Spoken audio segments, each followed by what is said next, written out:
UEFA Nations লিগে স্পেনের হয়ে হতাশাজনক বিদায়ের পর লামিন ইয়ামাল এখন নিজেকে মানসিকভাবে সতেজ করার জন্য তার ছুটি উপভোগ করছেন।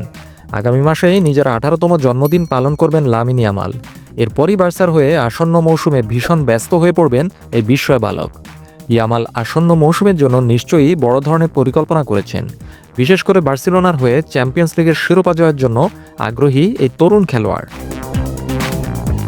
তবে আপাতত ইয়ামাল ব্রাজিলে তার ছুটি উপভোগ করছেন, যেখানে তাকে আরেক ব্রাজিলিয়ান সুপারস্টার নেইমারের সাথে মজার মজার সব খেলা খেলতে দেখা গেছে।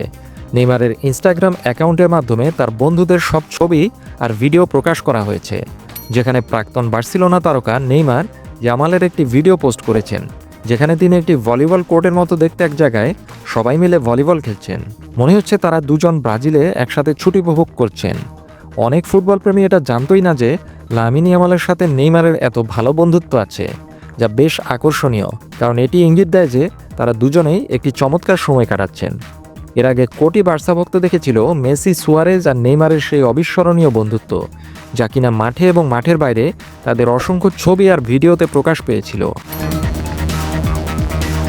এটি বার্সেলোনা ভক্তদের চোখে আনন্দের বিষয়, যাদের অনেকেই বিশ্বাস করেন যে লামিন ইয়ামালের ড্রিবলিংয়ের স্টাইল নেইমারের ফুটবল স্টাইলের সাথে সাদৃশ্যপূর্ণ।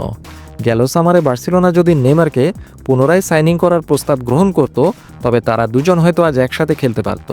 কিন্তু নেইমার অবশেষে তার প্রাক্তন ক্লাব সান্তোসে চলে যান। যদিও ব্রাজিলিয়ান ক্লাবের সাথে তার চুক্তি এই মাসের শেষ হতে চলেছে। নেইমার শীঘ্রই একজন ফ্রি এজেন্ট হয়ে উঠবেন, কিন্তু লামিন ইয়ামালের সাথে তার এই সুন্দর মুহূর্তগুলো ভক্তদের মনে চিরকাল রয়ে যাবে।